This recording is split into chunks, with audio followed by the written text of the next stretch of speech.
Hi, I'm Philip Gadsden, Director of Seafood for Harris Teeter. In this video, our chefs are going to be preparing whitefish and Italian bean bouillabaisse created with a Hogue Cabernet Sauvignon. For this recipe, we are using fresh cod from the Fisherman's Market at Harris Teeter. Cod has a delicate medium texture, a mild clean flavor, and large tender flakes. Cod is the perfect fish to build this recipe around. All of our cod is hook and line caught in either the cold waters off the coast of Iceland or the cold waters of Alaska. Both the Alaska and North Atlantic cod fisheries are a model for their fisheries management to ensure that cod will be here for generations to come. Haddock, walleyed pike, lake whitefish, and Alaska rockfish can be used as a delicious substitute if cod is not available for this recipe. Combined with the cod, this recipe also features a great wine, Hogue Cabernet Sauvignon, a Washington State Columbia Valley wine that is filled with a hint of blackberry, blueberry, and cherry with a touch of oak flavor. It's not only an important ingredient for this recipe, but it's also a perfect complement to make a perfect meal. Hi, I'm Chef Phil. Today we're making whitefish and Italian bean bouillabaisse using Hogue Cabernet Sauvignon. The first thing we do is get our pan hot.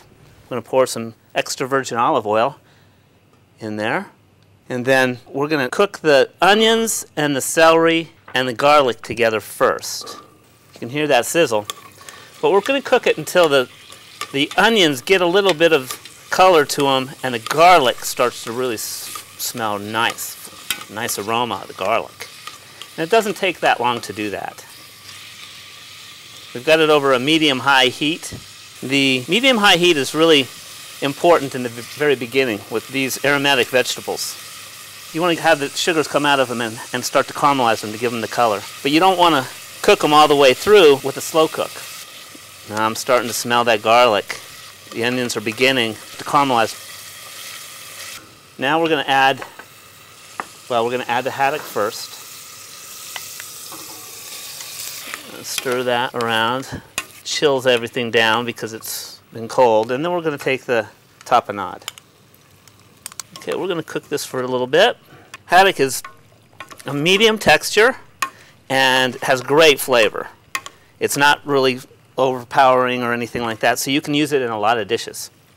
The size that we have here is nice and bite-sized. We want to keep it that way. Once it gets cooked, we don't want to break it up at all. So we're going to add the tomatoes, kidney beans, and we're going to add our Hogue Cabernet Sauvignon. And just kind of stir that around. Okay, we've got it up to a boil, so we want to lower that heat a little bit. So we're going to simmer this for about 10 minutes, and then we'll be back and add our other ingredients. Okay, it's been simmering for the 10 minutes, so now we're going to add the Italian herbs and the Reggiano Parmesan. And you want to cook this now so that the Reggiano Parmesan gets well dispersed within the bouillabaisse. You want to be gentle so you don't make tuna fish out of the haddock. That looks really nice. So what we're going to do is we're going to put right over the top of this pasta. Oh yeah, it smells so good. With a glass of Hogue Cabernet Sauvignon. And this will feed a family of 4 right here. So there you have it. A beautiful entree. Served with French bread and a glass of Hogue Cabernet Sauvignon. Cheers.